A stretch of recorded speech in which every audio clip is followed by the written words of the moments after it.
दोस्तों तो कल से मार्केट में दो आईपीओ ओपन हो रहा है।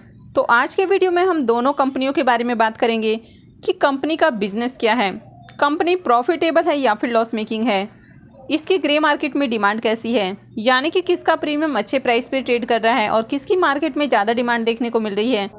और उसके बाद जानेंगे कि आपको किस आईपीओ में अप्लाई करना चाहिए और किस में अप्लाई नहीं करना चाहिए। तो चलिए वीडियो को शुरू करते हैं। लेकिन अगर आपने चैनल को सब्सक्राइब नहीं किया है तो चैनल को सब्सक्राइब कर लें और वीडियो को भी लाइक कर दें। तो कल जो आईपीओ ओपन हो रहा है उसमें पहला नाम है खजांची ज्वेलर्स का। ये आईपीओ 24 जुलाई यानी कि कल से ही ओपन हो रहा है और ये 28 जुलाई को क्लोज हो जाएगा। आईपीओ में फेस वैल्यू 10 रुपये पर शेयर है और बुकिंग प्राइस 140 रुपये रखा गया है।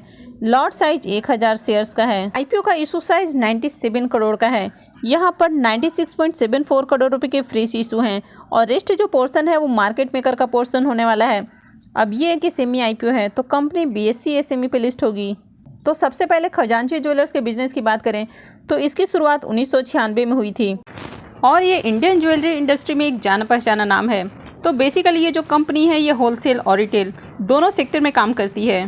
तो इनका बिजनेस ज्वेलरी का है, तो ये गोल्ड, डायमंड और साथ ही प्रेशियस स्टोन्स की ज्वेलरी बनाती है। तो जिस तरह बाकी के होलसेल और रिटेल ऑफ ज्वेलरी बिजनेस में है तो उनके समान ही हमें सेम बिजनेस यहाँ पर देखने को मिल रहा है। तो इनके बिजनेस में कुछ भी आपको अलग नहीं देखने को मिल रहा है। वैसे इस कंपनी को 30 सालों का अनुभव है, लेकिन ये साउथ की कंपनी है और इसका भी करंट में एक शोरूम हमें देखने को मिलता है जो कि चेन्नई में स्थित है। और आगे कंपनी आईपीओ के जरिए जो फंड रेज करने वाली है तो उसे नए शोरूम खोलने वाली है। तो इनका जो बिजनेस सेगमेंट है वो हाईली कॉम्पिटिटिव है, क्योंकि ज्वेलरी वाली जो कंपनियां हैं ऑलरेडी काफ़ी सारी कंपनियां मार्केट में लिस्टेड हैं। अनलिस्टेड मार्केट में भी देखा जाए तो लाखों इस तरह के ज्वेलरी जो शोरूम है या फिर जो रिटेल शॉप है वो आपको देखने को मिल जाती है। तो ये जो सेगमेंट है हाईली कॉम्पिटिटिव है। तो चलिए अब हम इसके फाइनेंशियल देख लेते हैं। अगर कंपनी के फाइनेंशियल की बात करें तो सबसे पहले इनके टोटल एसेट को देखो तो यहाँ पर हमें ईयर ऑन ईयर काफ़ी अच्छी ग्रोथ देखने को मिल रही है। रेवेन्यू की बात करें तो रेवेन्यू भी हमें बढ़ते हुए देखने को मिल रहे हैं और खासकर फाइनेंशियल 22 के जो रेवेन्यू है वो पिछले साल के मुकाबले हमें काफ़ी ज़्यादा देखने को मिल रहा है। अगर इसके प्रॉफिट की बात करें तो इसके प्रॉफिट भी कंटिन्यू हमें बढ़ते हुए ईयर ऑन ईयर देखने को मिल रहे हैं। लेकिन यहाँ पर अगर फाइनेंशियल 22 के इसके जो प्रॉफिट हैं वो पिछले ईयर के मुकाबले हमें डबल देखने को मिल रहे हैं। तो जब आपको इस तरह के फाइनेंशियल देखने को मिल रहे हैं जबकि अभी जो करंट ईयर का फाइनेंशियल है उसमें कुछ ज़्यादा ही आपको ग्रोथ देखने को मिलती है, तब ऐसे में एक शक की सुई इनकी ओर घूम जाता है कि क्या सच में इनके जो फाइनेंशियल है वो हमें अच्छे देखने को मिल रहे हैं या इसमें कुछ छेड़छाड़ की गई है। नेटवर्थ की बात करें तो यहाँ भी काफ़ी अच्छी ग्रोथ है। रिजर्व की बात करें तो रिजर्व भी इसके बढ़ते हुए हमें देखने को मिल रहे हैं।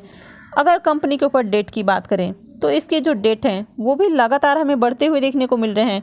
और अगर करंट की बात करें तो करंट में कंपनी के ऊपर 8,452 लाख का हमें डेट देखने को मिल रहा है। तो ये जो डेट है वो काफ़ी हैवी डेट हमें देखने को मिल रहा है।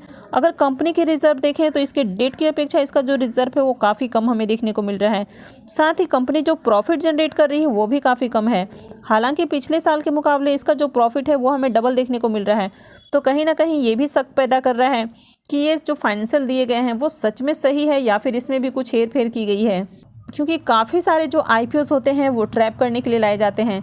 तो उनके फाइनेंशियल वगैरह में भी काफ़ी सारे छेड़छाड़ किए जाते हैं और इससे पहले बहुत सारे ऐसे आईपीओस भी आ चुके हैं जिसमें कि रिटेलर फंस चुके हैं। उनके फाइनेंशियल में बहुत ज़्यादा छेड़छाड़ की गई थी। बहुत सारी तो कंपनियां होती ही नहीं हैं, उनको सिर्फ पेपर पर ही बनाया जाता है। एक्चुअल में देखा जाए तो वैसी कोई कंपनी होती ही नहीं है।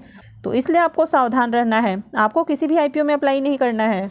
आईपीओ के इम्पोर्टेंट डेट्स की बात करें तो ये आईपीओ 24 जुलाई यानी कि कल से ही ओपन हो रहा है और ये 28 जुलाई को क्लोज हो जाएगा। आईपीओ का अलॉटमेंट 2 अगस्त को होने वाला है। रिफंड डेट 3 अगस्त रखा गया है। क्रेडिट डेट 4 अगस्त होने वाला है और लिस्टिंग 7 अगस्त को होगी। आईपीओ के लॉट साइज की बात करें तो आईपीओ में 1000 शेयर्स का लॉट होने वाला है। तो अगर आप एक लॉट के लिए अप्लाई करते हैं तो आपका जो इन्वेस्टमेंट अमाउंट होगा वो 1,40,000 रुपये हो जाएगा। तो चलिए अब हम इसके ग्रे मार्केट प्रीमियम देख लेते हैं कि इसका प्रीमियम कितने पे ट्रेड कर रहा है और इस आईपीओ में अप्लाई करने के बाद आपको कितना प्रॉफिट मिल सकता है।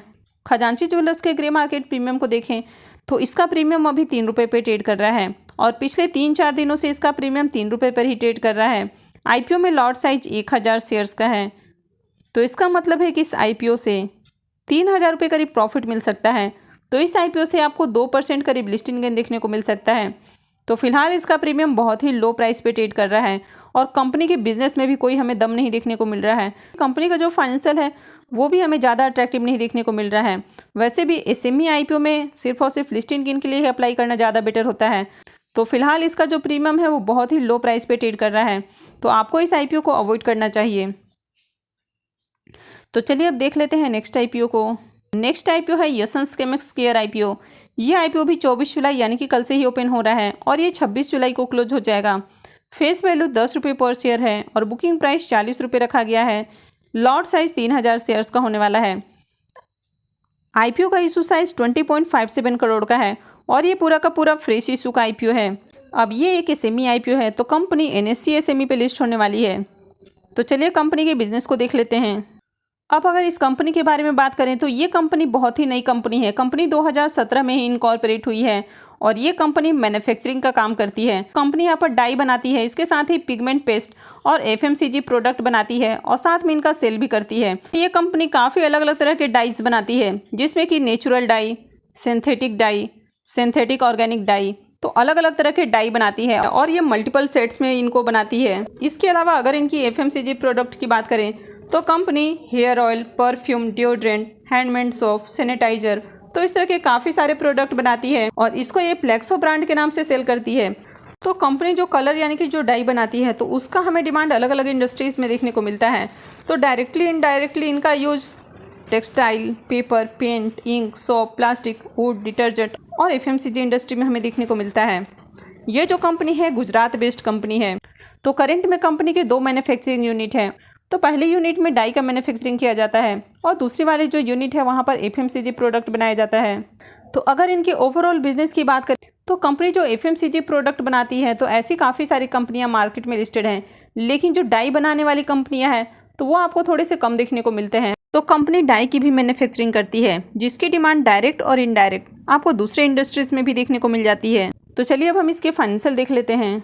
अगर इसके फाइनेंशियल की भी बात करें तो यहाँ पर 4 सालों का कंप्लीट फाइनेंशियल देखने को मिलता है। टोटल एसेट की बात करें तो इसमें काफ़ी बढ़िया ग्रोथ देखने को मिल रही है। साथ ही इसके जो रेवेन्यू है वो भी हमें बढ़ते हुए देखने को मिल रहे हैं। कंपनी के प्रॉफिट की बात करें तो इसके जो प्रॉफिट हैं वो भी लगातार हमें बढ़ते हुए ही देखने को मिल रहे हैं। नेटवर्थ की बात करें तो यहाँ पर भी काफ़ी अच्छी ग्रोथ है, लेकिन अगर इसके ऊपर भी बोरोइंग्स को देखें तो इसके जो डेट है वो लगातार हमें बढ़ते हुए देखने को मिल रहे हैं। हालांकि कंपनी का जो डेट है वो बहुत ज़्यादा नहीं है, ये 346 लाख हमें देखने को मिल रहा है। तो इसका जो ओवरऑल फाइनेंशियल है वो काफ़ी अच्छा हमें देखने को मिल रहा है। हालांकि इसमें भी कंपनी आईपीओ के जरिए जो फंड रेज करने वाली है तो उससे कर्जे का भुगतान नहीं करने वाली है। अब इस आईपीओ के इंपॉर्टेंट डेट्स की बात करें तो ये आईपीओ भी 24 जुलाई यानी कि कल से ही ओपन हो रहा है और ये 26 जुलाई को क्लोज हो जाएगा। आईपीओ का अलॉटमेंट 31 जुलाई को होने वाला है। रिफंड डेट 1 अगस्त रखा गया है। क्रेडिट डेट 2 अगस्त होने वाला है और लिस्टिंग 3 अगस्त को होगी। अब इनके लॉट साइज की बात करें तो आईपीओ में जो लॉट साइज है वो 3000 शेयर्स का होने वाला है। तो एक लॉट के ऊपर जो आपका इन्वेस्टमेंट है वो 1,20,000 रुपये होने वाला है। तो चलिए अब ग्रे मार्केट प्रीमियम देख लेते हैं कि अभी इसका प्रीमियम कितने पे ट्रेड कर रहा है और इस आईपीओ में अप्लाई करना है या फिर नहीं करना है। यशंस केमिक्स के ग्रे मार्केट प्रीमियम की बात करें तो इसका प्रीमियम अभी हमें 9 रुपये के ऊपर देखने को मिल रहा है और आईपीओ में लॉट साइज 3000 शेयर्स का है। तो इसका मतलब है कि इस आईपीओ से 27,000 रुपये करीब प्रॉफिट बन सकता है। तो इस आईपीओ से आपको 22-22% करीब लिस्टिंग गेन मिल सकता है। तो इसका प्रीमियम वैसे तो हमें अच्छे प्राइस के ऊपर देखने को मिल रहा है, लेकिन आईपीओ ओपन होने के साथ ही आपको इसमें अप्लाई नहीं करना है। आपको देखना है कि आईपीओ में कैसे सब्सक्रिप्शन आते हैं। उसके बाद देखना है कि क्या इसके ग्रे मार्केट में भी डिमांड बनी हुई है और इसके प्रीमियम अच्छे प्राइस पे ट्रेड कर रहे हैं, या फिर इसमें और डिमांड आपको देखने को मिलती है, तो फिर आपको इस आईपीओ में अप्लाई करना है। तो मैं आपको आगे भी अपडेट कर दूंगी कि आपको इस आईपीओ में अप्लाई करना है या फिर नहीं करना है। तो इस आईपीओ में आपको लास्ट डे अप्लाई करना है। तो अगर 2 दिनों में आईपीओ में अच्छे सब्सक्रिप्शन आते हैं और इसके प्रीमियम भी हमें अच्छे प्राइस के ऊपर देखने को मिलते हैं तो इस आईपीओ में डेफिनेटली अप्लाई किया जा सकता है। लेकिन अगर इस कंपनी की भी बात करें तो यहाँ पर सिर्फ और सिर्फ लिस्टिंग गेन के लिए ही अप्लाई करना है। आपको इसको लॉन्ग टर्म के लिए अप्लाई नहीं करना है, यानी कि लॉन्ग टर्म होल्ड करके नहीं रखना है। तो मैं आपको आगे भी अपडेट कर दूंगी कि आपको आगे कब इस आईपीओ में अप्लाई करना है। तो इसके लिए आप चैनल से जुड़े रहिए। तो आई होप कि आपको क्लियर हो गया होगा कि आपको किस आईपीओ में अप्लाई करना है और किस में अप्लाई नहीं करना है। तो अगर आपको वीडियो अच्छी लगी है तो वीडियो को लाइक कर दें और साथ में चैनल को भी सब्सक्राइब कर लें। और वीडियो को अंत तक देखने के लिए आप सबका बहुत बहुत धन्यवाद।